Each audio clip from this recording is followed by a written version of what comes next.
সিলেট সিটিতে আমি যে সেক্টরে কাজ করি সেটাই বলছি আপনাকে। সিলেট সিটিতে প্রতিদিন প্রায় 12 লাখ ডিম লাগে। 12 লক্ষ? হ্যাঁ, 12 লক্ষ ডিম লাগে শুধু সিটির ভিতরে। সেখানে ধরেন আমি সহ আমরা সিলেটবাসী মিলে আমরা 2 লক্ষ ডিম উৎপাদন করি।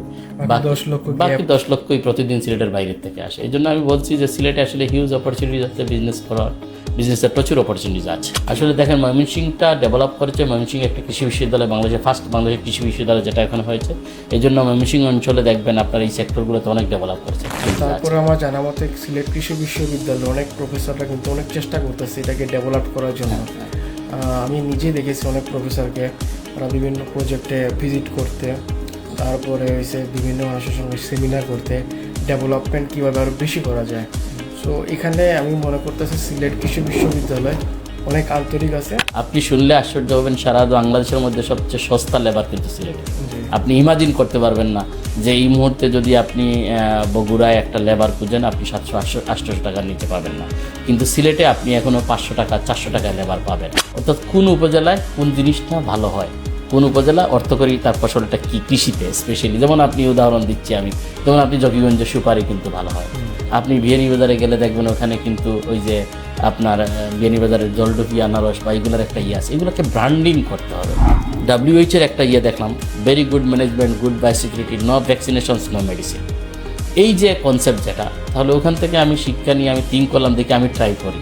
আপনি যেটা বলছেন ওখানে উত্তরবঙ্গ কিংবা বগুড়া দেখেন, বগুড়াকে বাংলাদেশের এখন যে মশলার জন্য বিখ্যাত একটা অঞ্চল হয়ে গেছে, ঠিক আছে। আর কৃষিতে তারা অনেক ডেভেলপ, সিলেটের তুলনায় অনেক ডেভেলপ। আসসালামু আলাইকুম, সবাইকে স্বাগতম আমাদের বিজনেস আড্ডায়। আজকে আমাদের বিজনেস আড্ডায় আমরা অতিথি হিসেবে পেয়েছি ওয়েস্টার পোল্ট্রি অ্যান্ড ফিশারিজ লিমিটেডের এমডি মোহাম্মদ ইমরান হোসেন ভাইকে। ভাইয়া কেমন আছেন আপনি? জি আলহামদুলিল্লাহ ভালো আছি, আপনি কেমন আছেন? আলহামদুলিল্লাহ ভাইয়া। ভাইয়া আমরা আপনাকে থেকে প্রথমে জানতে চাবো আপনার পোল্ট্রি বিজনেসে এন্ট্রি করার প্রেক্ষাপটটা কী ছিল? জি ধন্যবাদ আপনাকে, পাশাপাশি আপনার মাধ্যমে আমাদের প্রিয় দর্শকবৃন্দকে। বিষয়টা হচ্ছে কি, আসলে পোলট্রি বিজনেসে আসি আমি যখন ইউনিভার্সিটিতে পড়ি। আমি থিসিস করি character of the Jew based on the holy Quran. এটার উপর যখন আমি থিসিস করি দেখলাম সারা পৃথিবীতে ইহুদিরা নেতৃত্ব দিচ্ছে মাত্র 3টা কারণে। এর একটা কারণ হচ্ছে, প্রধান কারণ হচ্ছে যে সারা পৃথিবীর বিজনেস ব্যবসাকে নেতৃত্ব দিচ্ছে তারা। সেই থেকে আমি আসলে বিজনেস করার মনমানসিকতার সিদ্ধান্ত নিই এবং আমি তখন MBA ডিগ্রি করি। MBA করেই আমি আসলে মূলত পাইলট প্রজেক্ট হিসাবে আমরা poultry fisheries, dairy as well as আপনার ফিশটা গোটটাকে নেই পছন্দ করি। সেই থেকে আমার পোলট্রিতে আসা আসতে। এটা কত সালের দিকে? সেটা 2006 সাল থেকে শুরু করি। 2006 সালের দিকে। আচ্ছা, আপনাদের বিজনেসের নাম ওয়েস্টার, এটার কারণ কী ছিল? মেনলি ওয়েস্টার হচ্ছে কি, যেহেতু আমরা ফোকাস করছি পোলট্রি বা ফিশারিজ এগুলার মূল, তার পোলট্রি বা ফিশারিজ বা ডেইরিতে মূল উপাদান তার ফিডটা হয় বেসিক্যালি আমাদের যে ফুড লাগে সেই ফুডে আসলে ঝিনুকের গুঁড়া প্রয়োজন হয়। আর আমরা ওয়েস্টার নাম দিয়েছি যেহেতু ঝিনুক গুঁড়া ইউজ হয়, ঝিনুকের প্রয়োজন হয় ওখান থেকেই নিয়েছি। স্পেশালি আমরা বলছি যে ওয়েস্টারের ভিতরে আসলে পার্ল থাকে। সো আমরা মনে করছি যে আমাদের মধ্যে এই ধরনের কিছু আছে, সারা পৃথিবীব্যাপী আমরা ছড়িয়ে দিতে চাচ্ছি এবং আমরা যেখান থেকেই আসুক না কেন আমাদেরকে খুঁজে পাবে তারা। বুঝতে বললাম। আচ্ছা ভাইয়া, আমার আপনার কাছে একটা প্রশ্ন, যেটা হচ্ছে আপনি যে বিজনেস যখন শুরু করেন ওই মুহূর্তে আপনারা কোন কোন ধরনের প্রবলেমগুলো ফেস করেছিলেন? আসলে অত্যন্ত ভালো প্রশ্ন। এটা বারবার অনেক সময়ই আমাকে এটা ফেস করতে হয়েছে। আসলে যখন আমরা শুরু করি তখন পাইলট প্রজেক্ট হিসেবে নিয়েছি। আমি যখন শুরু করি আসলে কোনো ধরনের অভিজ্ঞতা ছিল না। আমরা অনেক গরু কিনি একসাথে এবং দেখা যায় যে আসলে আমাদের সিলেট অঞ্চলে ওই ধরনের ভালো করতে পারি নাই। অনেক এক্সপার্টদের পরামর্শ নেই, কিন্তু আমরা তখনও খুব ভালো করতে পারি নাই। বিকজ অফ আসলে আমাদের কোনো পূর্ব অভিজ্ঞতা ছিল না এবং ওই ধরনের এক্সপার্টদের সহযোগিতা নিয়ে যে শুরু করব সেটাও শুরু করে নেই। এমনিতেই শুরু করেই আমরা ওইটা বিজনেস করা শুরু করি। একটা পর্যায়ে আসলে খুব ভালো ধরনের হোঁচট খাই, কারণ আমাদের ওই ধরনের টার্গেট ওরিয়েন্টেড পারচেজ করতে পারি না। গরু যে মানের পারচেজ করার কথা ছিল বা যে ধরনের আমাদের যে ধরনের ঘাসের প্রয়োজন ছিল সেইগুলো ছিল না। সো আস্তে আস্তে ওইটা আমরা ভালো করতে পারি নাই। কিন্তু আমরা পোলট্রি যখন শুরু করি, পোলট্রিটা দেখলাম তুলনামূলক এই সিলেটের এনভায়রনমেন্টের জন্য সুইট করছে, সেটা থেকে আস্তে আস্তে পোলট্রিতে আমরা কনভার্ট করি বিজনেসটাকে। পোলট্রিতে কত সালে শুরু করেন আপনারা? 2006 সালে 2000 ব্রয়লার বার্ডস দিয়ে আমরা শুরু করি। আর ফার্ম গরুর যে ফার্মটা এটা আস্তে আস্তে একই সময়ে শুরু করি, কিন্তু এটা আস্তে আস্তে আমরা বন্ধ করে দিই। ইন ফিউচারে কি এটা? এখন আবার প্রায় 15 বছর পরে আবার ওইটা শুরু করেছি এবং ছোট পরিসরে অভিজ্ঞতাকে কাজে লাগিয়ে আস্তে আস্তে ধীরে ধীরে ওইটাকে নিয়ে আগাচ্ছি। এখন অনলি আপনার শুধুমাত্র গোট বা আমরা সরি যেটাকে ফেটেনিং বলি, ফেটেনিং করছি। আমাদের প্ল্যানে হচ্ছে যে ডেইরিতে যাবো আস্তে আস্তে। দেরিতে। হ্যাঁ, আচ্ছা, সিলেটে আপনি তো শুরু করছেন, ঠিক আছে। বাংলাদেশের অন্যান্য জায়গার তুলনায় অনেক মানুষের ধারণা সিলেটে বিজনেস করাটা ডিফিকাল্ট, এটা কি সত্যি?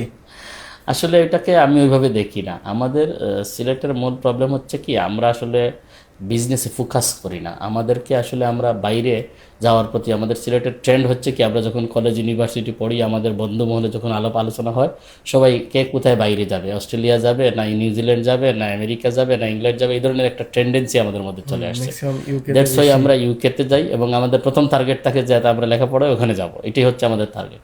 এই জন্য আসলে ফোকাস করে না। কিন্তু সিলেটিরা যে বিজনেসে ভালো করে না সেটা আমি বলবো না।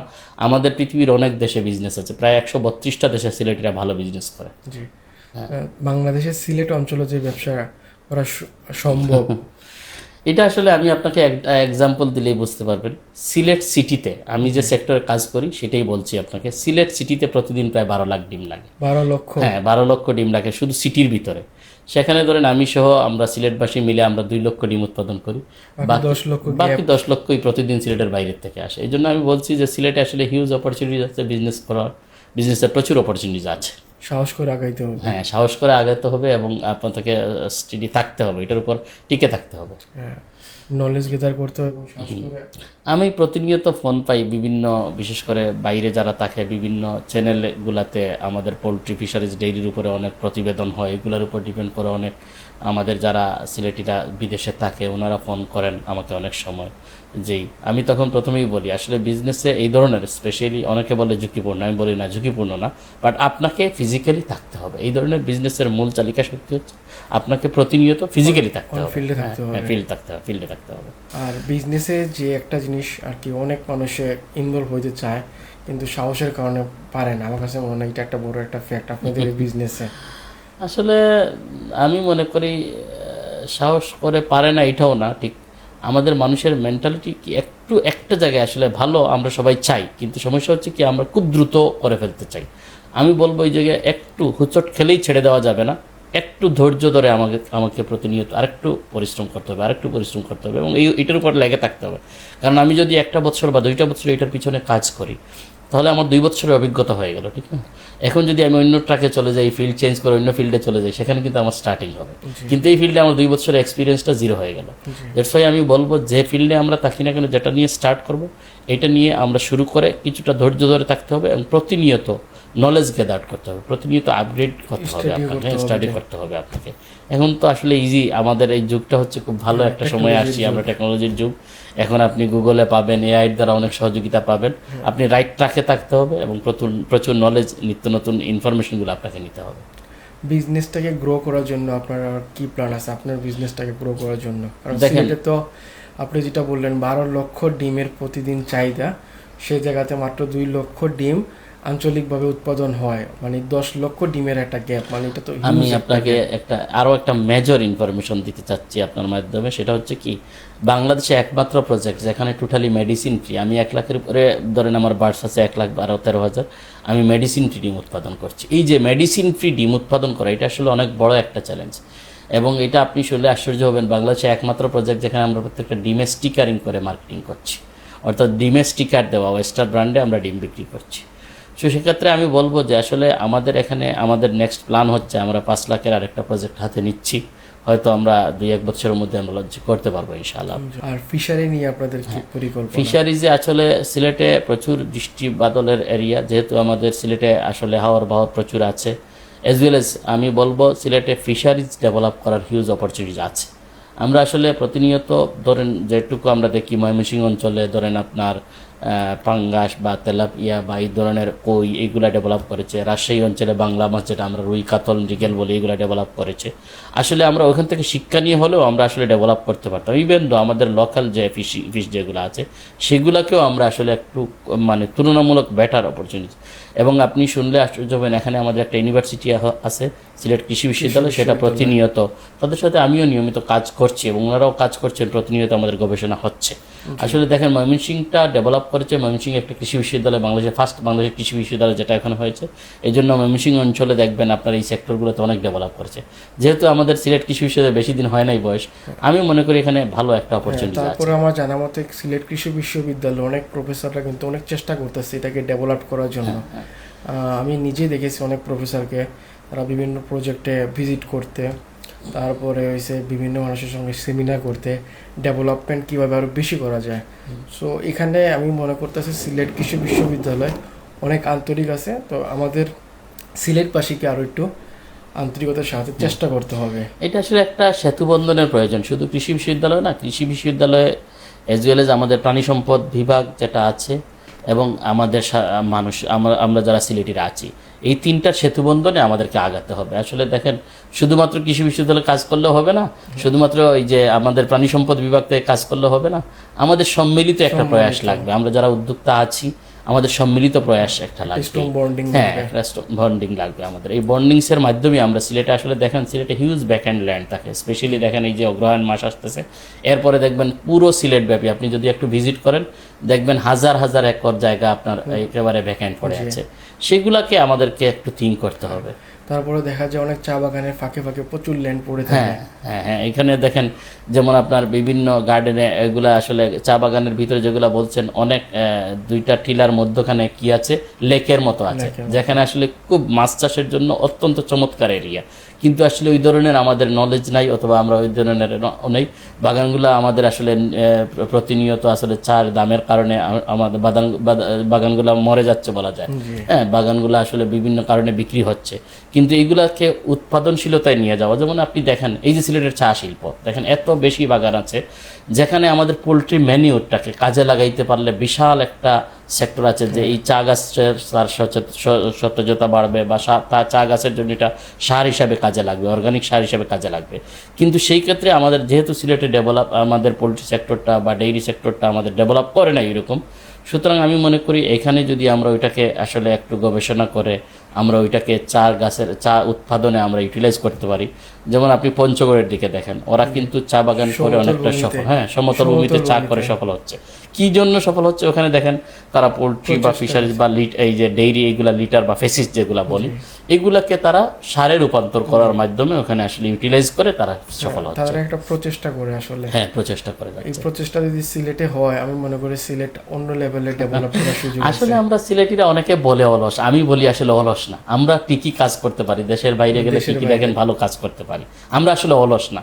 বাট হচ্ছে কি আমাদেরকে একটা জায়গায় একটা ট্রেন থেকে বের হতে হবে। সিলেটিদের একটা প্রবণতা হচ্ছে কি, আমাদের আত্মীয় স্বজন অনেকে বাইরে থাকেন, ওনারা রাত্রে ফোন করেন ওনাদের ফ্রি টাইমে, আমরা যখন ঘুমানোর টাইম ওনারা ফোন করেন, তখন আমরা ওই ওনাদের ফোন নিয়ে ব্যস্ত থাকলাম, সকালে ঘুম থেকে উঠলাম অনেক লেটে, তখন দিনের আসলে আমরা টোটাল ডেটা চলে যায়। এবং আশ্চর্য একটা বিষয় আমি আপনাকে বলি, ডে লাইট সেভিং একটা জিনিস আছে, এই কনসেপ্টই আমাদের মধ্যে নাই।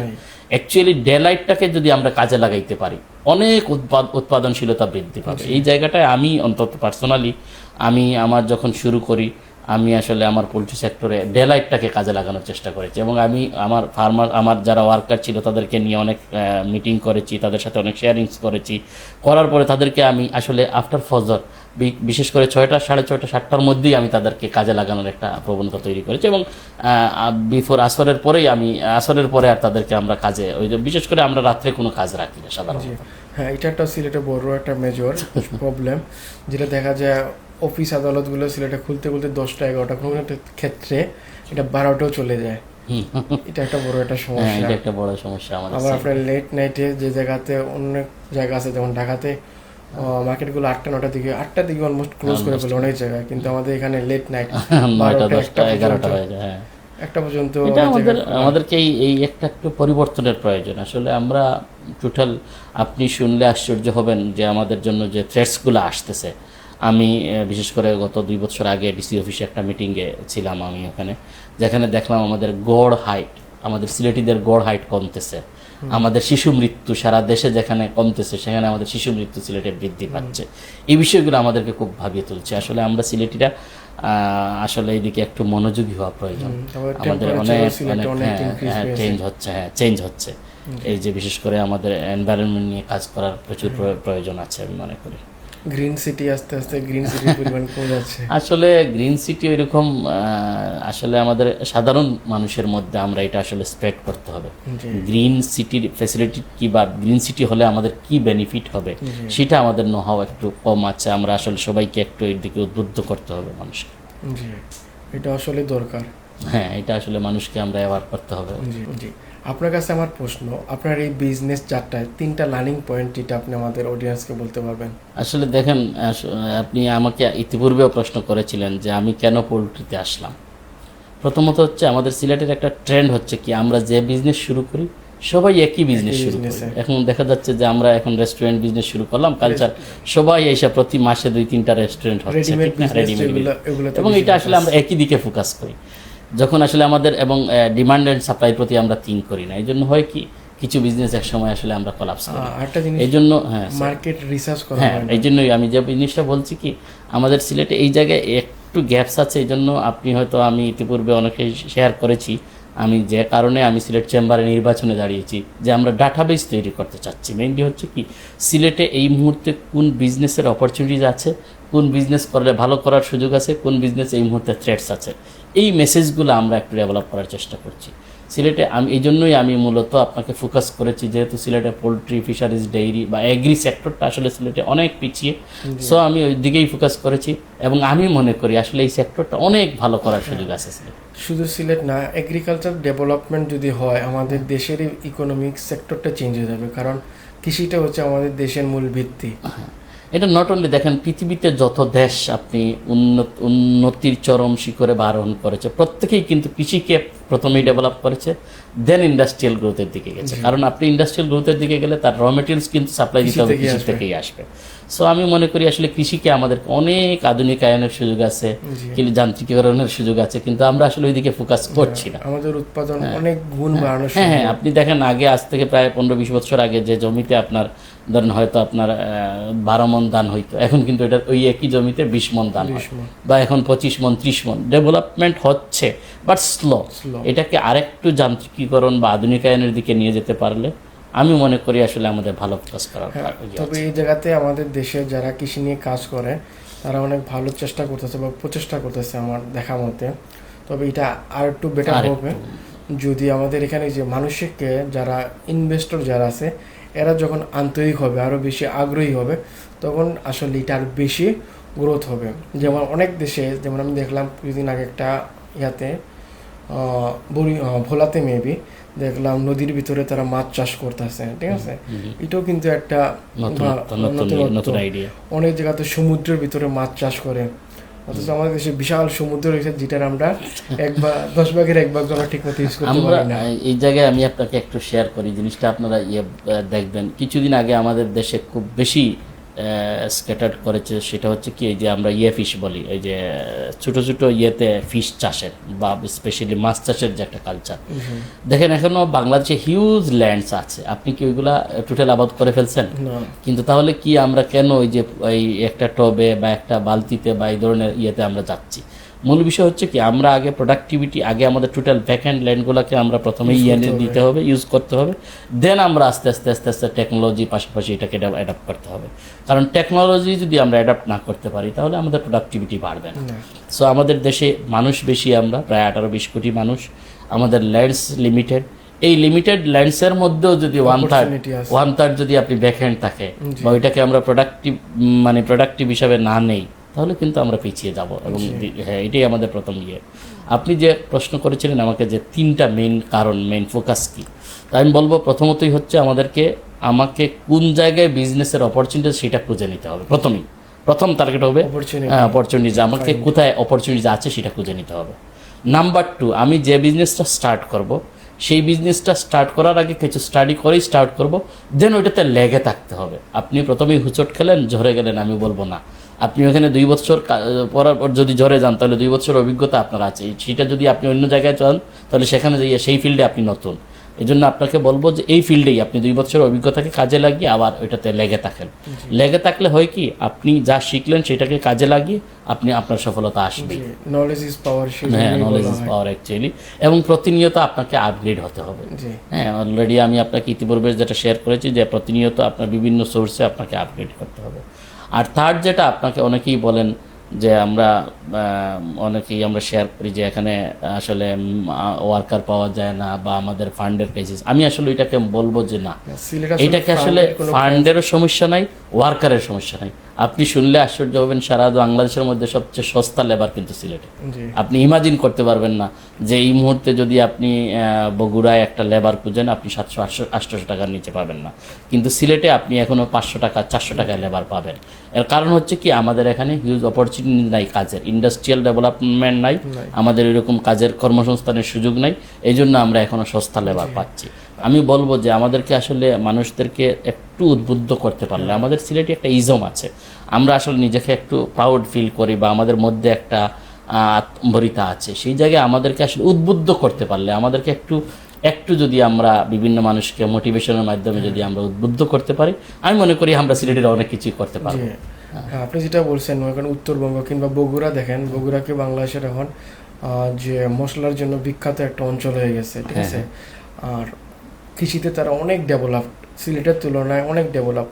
বিশেষ করে উত্তরাঞ্চল, সিলেটে আমরা কৃষির ম্যাক্সিমাম প্রোডাক্ট কিন্তু উত্তরাঞ্চল থেকে আসে। সো হিউজ পরিমাণ অপরচুনিটি এগ্রিকালচার ডিপার্টমেন্টের আগে সিলেটের জন্য আছে আমার মতে। দেখেন আপনি স্পেশালি আসলে বাংলাদেশটা আসলে অনেক রিচেস্ট আমি বলবো, আর সমৃদ্ধ একটা দেশ। আমরা দেখেন আলু চাষ করে কি সফলতা, আমাদের আলুর কেজি এই সিজনে 20 থেকে 22 টাকা এখনো আমরা খুচরা লেভেলে পাচ্ছি। এর মানে কি, আমাদের বাম্পার ফলন হয়। আসলে আমাদের সব কিছুই আছে, কিন্তু আমরা ওই যে আমাদেরকে উদ্যোগটা নিতে হবে। সিলেটে হিউজ ল্যান্ডস আছে, আমি আপনাকে আগেই বলেছি যে ওই জায়গায়। আরেকটা কথা আপনি বলেছেন যে আপনার ওই জায়গায়, আসলে দেখেন আমি এই বছর প্রতি বছর আমি ক্যালেন্ডার যে করি আমাদের প্রতিষ্ঠান থেকে, সেই প্রতিষ্ঠানের ক্যালেন্ডারে আমি বিভিন্ন ধরনের ডাটা, বিভিন্ন ধরনের তথ্য আমি ওখানে উপস্থাপন করি। যেমন এই বছর আমি সিলেটের 12টা বা 13টা উপজেলা, আমি সদরসহ 13টা উপজেলা নিয়ে আমি কাজ করেছি। অর্থাৎ কোন উপজেলায় কোন জিনিসটা ভালো হয়, কোন উপজেলা অর্থকরী তার ফসলটা কি কৃষিতে স্পেশালি। যেমন আপনি উদাহরণ দিচ্ছি আমি, যেমন আপনি জকিগঞ্জে সুপারি কিন্তু ভালো হয়, আপনি বিয়ানীবাজারে গেলে দেখবেন ওখানে কিন্তু ওই যে আপনার বিয়ানীবাজারের জলডুফি আনারস বা এগুলোর একটা আছে, এগুলোকে ব্র্যান্ডিং করতে হবে।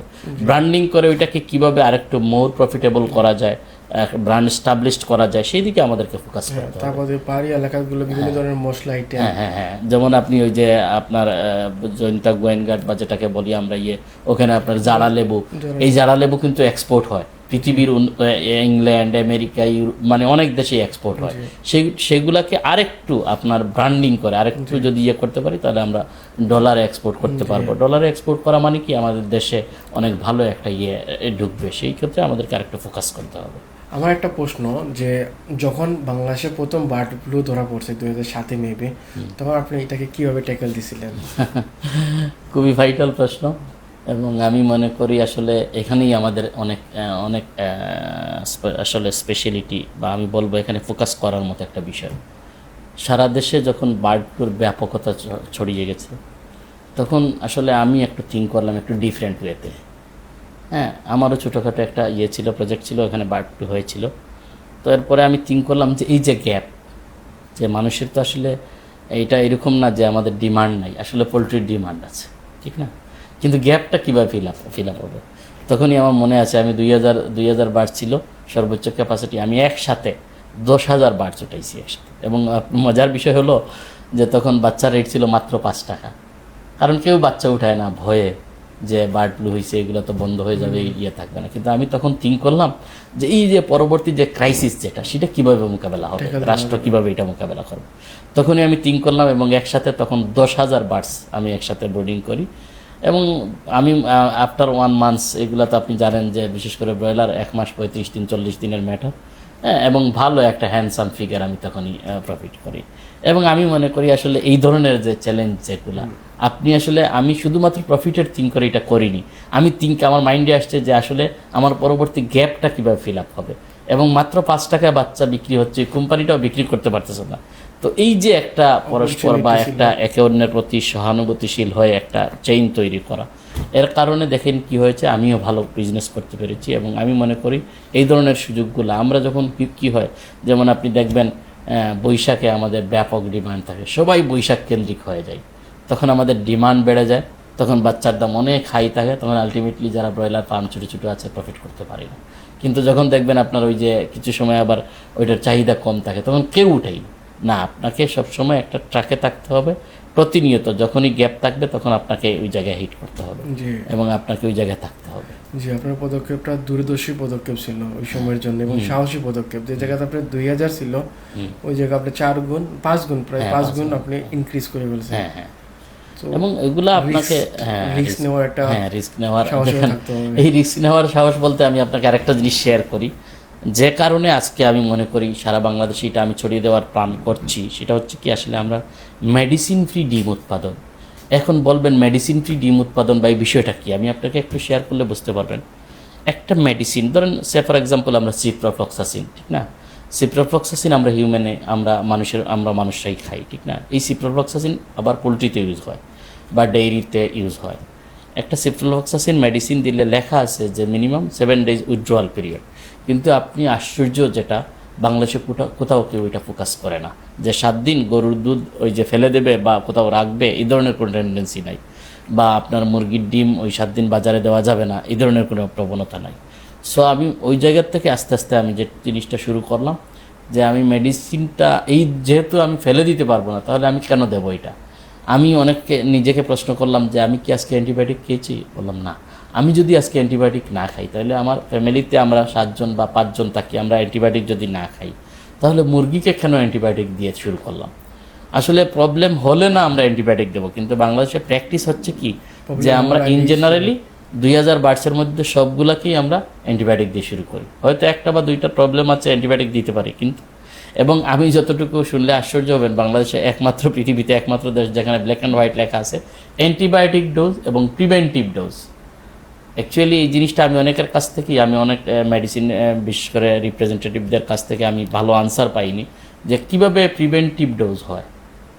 এটা আসলে অ্যান্টিবায়োটিক দিয়ে প্রিভেন্টিভ ডোজ আমরা শুনছি ছোটোবেলা থেকে, আমরা জানি যে প্রিভেন্টিভ হয় মানে ভ্যাকসিনেশনের মাধ্যমে প্রিভেনশন হয় বা হয়, কিন্তু ওরা ওইটা প্রিলিমিনারি ডোজ হইতে পারতো, যে প্রাথমিকভাবে আমরা একটা ডোজ দিলাম, এটা আসলে 2-1টা বার্সের আছে, কিন্তু ওনারা প্রিভেন্টিভ ডোজ বলে এটা মার্কেটিং। যাক, এখন আমরা এটা নিয়ে অনেক কথা বলেছি, এক পর্যায়ে এখন দেখতেছি ইদানিং কিন্তু আর এগুলো আর প্যাকেটে আমরা দেখছি না। তো এই বিষয়গুলো আপনাকে ওই জায়গার থেকে আমি আসলে খুব সিরিয়াসলি ফোকাস করেছি, যে আসলে যে অ্যান্টিবায়োটিকটা প্রথমে বাদ দিয়েছি, তারপরে মেডিসিনে ধাপে ধাপে ধাপে ধাপে আসলে আমি WHO এর একটা দেখলাম, very good management, good biosecurity, no vaccinations no medicine. এই যে কনসেপ্ট যেটা, তাহলে ওখান থেকে আমি শিক্ষা নিয়ে আমি থিঙ্ক করলাম, দেখি আমি ট্রাই করি যে very good management, good biosecurity, no vaccinations no, এই যে নো ভ্যাকসিনেশনস নো মেডিসিনস, সেই জায়গার থেকে আমি আস্তে আস্তে আস্তে আস্তে ধাপে ধাপে ধাপে ধাপে নিয়ে আসলাম। এখন টোটালি কোনো মেডিসিন ব্যবহার করছি না, শুধুমাত্র 4টা ভ্যাকসিনও কমাই নিয়ে আসছি, মাত্র 4টা ভ্যাকসিন দিচ্ছি। ইভেন তো আপনি শুনলে আশ্চর্য হবেন যে আমি কৃমিনাশকও ইউজ করছি না। হ্যাঁ, তো এই জায়গায় আসতে আমার অনেক সময় লেগেছে, প্রায় 8 থেকে 9 বছর লেগেছে। এখন আমি প্রায় 6-7 বছর থেকে দিচ্ছি না। আমি অনলি 4 থেকে 5000 বার্ডসকে প্রতিনিয়ত ট্রায়ালে রাখি। সেটা যদি কখনো প্রবলেম হয়, এখানে মেডিসিন দেই, মেডিসিনের ইফেক্ট কী সেগুলো আমি ট্রায়াল করি বা কী, এটাই আমি দেখি, কিন্তু এর বাইরে ইন জেনারেলি আমার প্রজেক্টে মেডিসিন ইউজ হয় না। এটা একটা ভালো উদ্যোগ। এটা কারণ এসে গিয়া মানুষ যদি ভালো খাবার খায় তাহলে তো সুস্থ থাকবে। হ্যাঁ, সেটাই। আর বর্তমান তো আমাদের একটা বড় একটা টেন্ডেন্সি কি বা ভয়, মার্কেটের ভিতরে সব কিছুর মাঝে ভেজাল। না, এটা প্রশ্ন এখন আসলে এই প্রবণতা আমার আরেকটা কারণে আসছে, আমি বলি আপনাকে। এটা আসলে আমাদের সবারই একটু বিষয়টা জানার প্রয়োজন। সেটা হচ্ছে কি, আমার যখন ফ্যামিলির কোনো বর্ডার আসে, ভাই বোন যারা আসে বাইরে থাকে, ওনার যখন একটা বাচ্চা আসে, সেই বাচ্চা দেখা যায় বাংলাদেশের পানি খাইলেও তার ডায়রিয়া হয়ে যায় বা ফুড পয়জনিং হয়ে যায়। তো এইগুলা একই আমার ভাই, আমার যদি ভাতিজার হয়, আমার বাচ্চার হচ্ছে না, এই যে কেন হচ্ছে না, সেই কনসেপ্ট থেকে আমি দেখলাম আসলে আমরা দেশে কি হচ্ছে, প্রতিদিন আমরা বিভিন্ন সোর্সে আমরা অ্যান্টিবায়োটিক নিচ্ছি। এই যে আমাদের এই বিষয়গুলো আমাদেরকে আরেকটু ফোকাসড হতে হবে, এই বিষয়গুলো আমাদেরকে আরেকটু সচেতনভাবে আমরা থিঙ্ক করতে হবে। এই জন্য দেখবেন যে আমরা আসলে বিশেষ করে অর্গানিক বলি বা ইয়ে করি, এই অর্গানিক আমরা উৎপাদন যদি করতে পারি বা আমরা আসলে মেডিসিন ফ্রি প্রোডাকশন আমরা করতে পারি, তাহলে এটা আমাদের জন্য টোটাল সোসাইটির জন্য একটা বেনিফিশিয়ারি, হ্যাঁ হেল্পফুল আর এটা হওয়া উচিত আমি মনে করি। এই জন্য আপনি দেখবেন সিলেটে আমাদের যে ওয়েস্টারের ডিমটা কিন্তু ব্যাপক চাহিদা, বিকজ অফ আমরা আসলে ব্র্যান্ডিং করি স্টিকার দিয়ে, আমরা ওইটা বলি যে মেডিসিন ফ্রি, এবং আমাদের কাস্টমাররা এরকম যে যদি কখনো ধরেন আমাদের কোনো কারণে তাদের একদিন মিসিং হয়, সাথে সাথে সে বাজার থেকে ডিম নিলেই আমাকে ফোন করে যে এই প্রবলেম পাইছে বাজারের ডিমে, এই ধরনের কিছু ফোন নিয়মিতই পাই। এটা যারা সম্পর্কিত আছে অনেকেই ফোন করে আমাকে ইনফরমেশন, ভালো লাগে এই জিনিসগুলোই আমাদের আসলে আমরা আমাদেরকে উদ্বুদ্ধ করে যে বিভিন্ন ফোনে আমাদেরকে যে মানুষজন প্রমোট করে, এটাই আমরা পজিটিভলি দেখি। এটা একটা ভালো একটা দিক, এবং আমরাও আশাবাদী আপনাদের দেখা দেখে অনেক মানুষ এই বিজনেসে ইনভলভ হবে এবং বাংলাদেশের বিশেষ করে সিলেট অঞ্চলে কৃষি সেক্টরটাকে অনেক ডেভেলপ করবে। দেখেন এই কনসেপ্ট থেকেই আপনি শুনলে হয়তো খুশি হবেন যে সিলেট চেম্বারের নির্বাচন আপনি শুনেছেন যে আমাদের অলরেডি রানিং আছে, এটা চলতেছিল, 1 তারিখে হওয়ার কথা ছিল, কিন্তু আনএক্সপেক্টেড কারণে এটা হয়তো একটু পিছিয়েছে। আমরা ওইটা কোর্টের মাধ্যমে আপনি জানেন রিট করে আমরা আবার ওইটা নির্বাচনের দিকে যাই। আমি ওখানে পরিচালক পদে দাঁড়িয়েছি। কারণটা কি? আসলে মূলত আমি ফোকাস করছি যে আপনি দেখবেন যে এখানে প্রায় আমরা 2টা প্যানেল আছে, 2টা প্যানেলে নির্বাচন হচ্ছে, 2টা প্যানেল মিলে একমাত্র কৃষিভিত্তিক ইয়ে থেকে আমি আসছি, অর্থাৎ 2টা প্যানেলেই আর কৃষিভিত্তিক কাজের জন্য কেউ নাই। আমি মূলত ফোকাস করছি যে আমাদের সিলেটে বিজনেসগুলোকে আসলে দেখেন চেম্বার অফ কমার্সের কাজ কি। চেম্বার অফ কমার্সের কাজ কিন্তু আসলে এরকম না যে আমাকে বিজনেস করিয়ে দেয়া। চেম্বার অফ কমার্সের কাজ হচ্ছে কি সদস্যদের বিভিন্ন ধরনের নিডস বা ডিমান্ডস এটা ফুলফিল করা, নাম্বার 1। নাম্বার 2 হচ্ছে বিভিন্ন ধরনের ওই যে আমাদের বিজনেসটাকে ডেভেলপ করার জন্য বিভিন্ন ধরনের পদক্ষেপ নেওয়া। এই পদক্ষেপ আমি একটা উদাহরণ দিলেই বুঝতে পারি। এই পদক্ষেপের মূল কারণ হচ্ছে কি, এই যে ডাটা, আমি বলছি যদি আমরা নির্বাচিত হতে পারি যে একটা ডাটাবেজ তৈরি করে দেবো আমরা। ডাটাবেজে কি হবে দেখেন, সিলেটে এই মুহূর্তে কি অপরচুনিটিস এবং কি থ্রেটস, এই বিষয়গুলো যদি আমরা করতে পারি, তাহলে আমরা যারা নতুন উদ্যোক্তা আসবে তাদেরকে আমরা একটা ডাটা দিতে পারবো যে এই বিজনেসে আপনার এখন যাওয়ার সুযোগ আছে, এবং এই বিজনেসে গেলে এই ইয়ে লাগবে, লাইসেন্সিং লাগবে, এইগুলো করতে গেলে এই জায়গায় করা যাবে। সহজ প্রক্রিয়া, অর্থাৎ ওয়ান স্টপ ইয়ার মাধ্যমে আমরা এটা করা। অনেক দেশে কিন্তু যেমন যে কানাডাতে যদি কেউ মাছ ধরতে হয় তার কিন্তু লাইসেন্স লাগে। এক্স্যাক্টলি এবং তারা এটাও বলে দেওয়া আছে কে কি পরিমাণ মাছ ধরতে পারবে। এক্স্যাক্টলি। দেখেন আমরা হয়তো এই মুহূর্তে ওই লেভেলে যেতে পারবো না, তবে আমাদেরকে আমাদের মাইন্ডে রাখতে হবে যে আমরা সব কিছু এভরিথিং শুড বি একটা পরিকল্পনা মাফিক আমাদেরকে আগাতে হবে। আসলে আমরা অনেক কাজ করি ঠিকই, কিন্তু অপরিকল্পিত। আমাদেরকে সব কিছু দেখেন রিসেন্টলি যেটা সিলেট সিটিতে চলতেছে, দেখেন এই যে হকার উচ্ছেদের নামে বিভিন্ন ধরনের বা ওই যে বিভিন্ন ধরনের টম গাড়ি নিয়ে এখন একটা বিশাল দিয়ে চলতেছে, এই বিষয়টাই আপনি থিঙ্ক করেন যে আমি যখন করলাম তখন আমি কোথায় ছিলাম, এই টমগুলা কেন হলো, এগুলো তো একদিনে হয় নাই। তো আমাদের এই যে একটা পরিকল্পনা মাফিক না আগানোর একটা প্রবণতা আছে, সেই জায়গায় আমি বলবো টোটাল আমরা একটা পরিকল্পিত রাষ্ট্র চাই, সেই পরিকল্পিত কিছু কাজ চাই, পরিকল্পিত কাজের মাধ্যমে আমরা টোটাল সোসাইটিটা ডেভেলপ, আমরা জাতিটাকে এগিয়ে নিতে চাই, এবং স্পেশালি আমি বলবো বিশ্বের একটা লেভেলে আমরা যেতে চাই। ধন্যবাদ। এটা সম্ভব যদি আমরা পরিকল্পনা অনুযায়ী কাজ করতে পারি। এবং অ্যাকচুয়ালি আমরা একটা জিনিস কি আমার দেখা মতে আমরা প্রবলেমটাকে অনেক বড় করে দিই, প্রবলেমটার আসলে সলিউশন যে হয় এই সলিউশনটা নিয়ে আমরা চিন্তা করি না। এই তো দেখেন আপনি এইটাও তো সমাধান হয়েছে, ঠিক না? আমি মনে করি যে এই যে ফোকাস তাদেরকে পুনর্বাসন করে একটা নির্দিষ্ট জায়গায় যদি দিতে পারি, আবার আমরা ওই জায়গায় আসলে সিলেট সিটিটা একেবারে ছোট, খুব বড় সিটি না, কিন্তু দেখেন আমরা সবাই এমন একটা টেন্ডেন্সি আমাদের মধ্যে তৈরি হয়েছে যে সবাইকে রিক্সায় আসতে হবে। আমার বাসার থেকে বের হয়ে জিন্দাবাজারে আসতে গেলে, বন্দরে আসতে গেলে রিক্সায় আসতে হবে। আসলে আমরা পাবলিক পরিবহনের দিকে যাচ্ছি না। আপনি একটা ভালো একটা জিনিস বলছেন, যেমন সিঙ্গাপুর কিন্তু সিলেট থেকে ছোট, বাট সিঙ্গাপুরের পপুলেশন কিন্তু আমাদের ঢাকার যে ঘনত্ব তার থেকেও বেশি। ঢাকাতে মানে 5,500 মেবি, আর সিঙ্গাপুরে অলমোস্ট প্রায় 12,000 প্রতি বর্গ কিলোমিটার মানুষ বাস করে। তারপরে কিন্তু এক পিটের জন্য ট্রাফিক জ্যাম হয় না। মেন বিষয় হচ্ছে পরিকল্পিত নগরায়ন। এই যে পরিকল্পনা এবং সুষ্ঠু পরিকল্পনা আমাদের দেশে হয় কি, প্রথমত পরিকল্পনাগুলাই গলত থাকে, দ্বিতীয়ত হচ্ছে কি এই পরিকল্পনা আবার এই যে আমরা সরকার পরিবর্তনের সাথে পরিকল্পনাও চেঞ্জ হয়ে যায়, হয়ে যায়, এইগুলো আমাদের অনেক প্রবলেম আছে আমাদের মানুষেরও। কিন্তু যে একটা জিনিস কি যে আপনি যে বলছেন পাবলিক ট্রান্সপোর্টেশন, এদিকে একটু যুক্ত হবে। মানুষদেরকে দেখেন একদিনে তো আপনি ঝুঁকাইতে পারবেন পারবেন না, মানুষদেরকে আস্তে আস্তে উদ্বুদ্ধ, প্রথমত ফ্যাসিলিটেট করতে হবে, দ্বিতীয়ত মানুষদেরকে অ্যাওয়ারনেস করতে হবে, দুইটাই একসাথে আপনি কম্বাইন্ডলি চালাতে হবে। আপনি যদি শুধুমাত্র কয়েকটা গাড়ি দিলেন, মানুষ গাড়িতে উঠে না, তাহলে ওইটা সাস্টেইন করবে না। আপনার মানুষকে উদ্বুদ্ধ করতে হবে যে আমরা পাবলিক পরিবহনে গেলে কিভাবে আমাদের সুবিধা হবে, কি অসুবিধা হবে, এগুলো মানুষকে উদ্বুদ্ধ, স্থানীয় বিভিন্ন কমিউনিটির মাধ্যমে আমরা এগুলো উদ্বুদ্ধ যদি করতে পারি, এজ ওয়েল এজ ফ্যাসিলিটিসগুলো যাতে প্রপার ফ্যাসিলিটিস আসে। আমাদের সিলেটে তো এটা বলবো আমি তুলনামূলক অনেক সহজ, যে কোনো দেশের সিটির তুলনায় সহজ। এই জন্য বলছি কারণ সিলেটের লোকজন কিন্তু সারা পৃথিবীর সাথে কানেক্টেড এবং ওয়েল কানেক্টেড বলবো। তাদের ফ্যামিলির প্রত্যেকেরই 2-4 জন মেম্বার আছে যারা বিভিন্ন ইউরোপ বলেন, আমেরিকা বলেন, উন্নত বিশ্বের সাথে যারা কানেক্টেড। এই জন্য দেখেন আমাদের এই পপুলেশনে দেখেন বাংলাদেশে মনে হয় তৃতীয় টেকনোলজি, বিশেষ করে আমরা যারা এই যে মোবাইল ইউজার বলি আমরা, স্পেশালি ওইটাকে কি বলে আপনার মোবাইলের ইউজ যেটা, সেটা মনে হয় তৃতীয় পজিশনে আছে বাংলাদেশের মধ্যে, 8-9টা। হ্যাঁ, অথচ 8-9টা সিটির মধ্যে থার্ড পজিশনে চলে আসছে। ইজ বিকজ অফ এই যে আমাদের উন্নত প্রযুক্তির সাথে আমাদের পরিচিতি, বা স্পেশালি আমি বলবো আমাদের সারা বিশ্বের সাথে একটা সম্পর্ক থাকার কারণে। এই জন্য বলবো যে আমরা সিলেটটাকে ওই ধরনের যদি ফোকাস করতে পারি, যে এই জায়গায় যে আমরা উদ্বুদ্ধ করতে পারি, জনগণকে অ্যাওয়ার করতে পারি, আমি মনে করি এটা সম্ভব এবং এটা খুব ভালোভাবেই সম্ভব।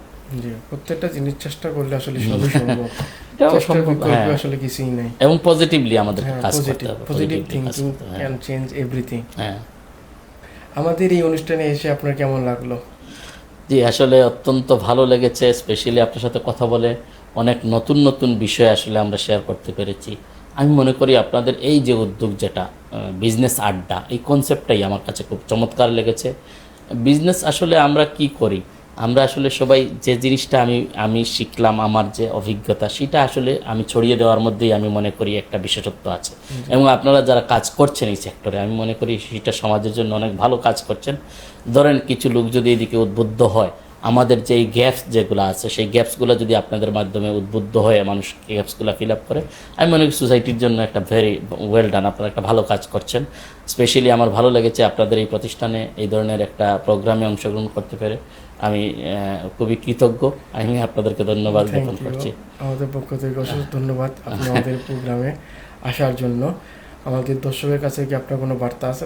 হ্যাঁ, ধন্যবাদ আপনাকে স্পেশালি, এবং আপনার মাধ্যমে স্পেশালি আমাদের দর্শকদেরকে আমি যেটা বলতে চাচ্ছি, এবং যেহেতু আমি এই মুহূর্তে একটা নির্বাচন কেন্দ্রিক একটা ট্র্যাকে আছি, আমি নির্বাচনে দাঁড়িয়েছি সিলেট চেম্বার অফ কমার্সের, আমি আপনার মাধ্যমে সিলেটের দর্শকদেরকে স্পেশালি আমার যারা ভোটার আছেন তাদেরকে বলতে চাচ্ছি, দুটি প্যানেল মিলে একমাত্র poultry, fisheries, dairy, specially agri সেক্টরকে প্রতিনিধিত্ব করছি। আমি মনে করি যদি আপনারা ভোটের মাধ্যমে আমার যোগ্যতা বিবেচনা করে যদি মনে করেন আমরা আসলে পিছিয়ে পড়া সিলেটটাকে এগিয়ে নিতে চাই, তাহলে আমরা আসলেই আমাকে ভোটের মাধ্যমে, আপনারা সর্বোপরি আমাদের প্যানেলটাকে ভোটের মাধ্যমে স্পেশালি আমাকে এগ্রি সেক্টরকে প্রতিনিধিত্ব করার জন্য আপনারা ভোট প্রদান করবেন। আমি আশা করি যে সিলেট অঞ্চলটাকে নিয়ে কাজ করব। ধন্যবাদ আপনাকে, পাশাপাশি আপনার মাধ্যমে আমাদের সিলেট অঞ্চলের দর্শকদেরকে, স্পেশালি আমার ভোটার বৃন্দকে আবারও আপনাকে ধন্যবাদ। থ্যাংক ইউ, আপনাকে অশেষ ধন্যবাদ আমাদের এখানে পার্টিসিপেট করার জন্য। ইনশাআল্লাহ খুব শীঘ্রই দেখা হবে আপনাদের সঙ্গে আমাদের নতুন বিজনেস আড্ডায়।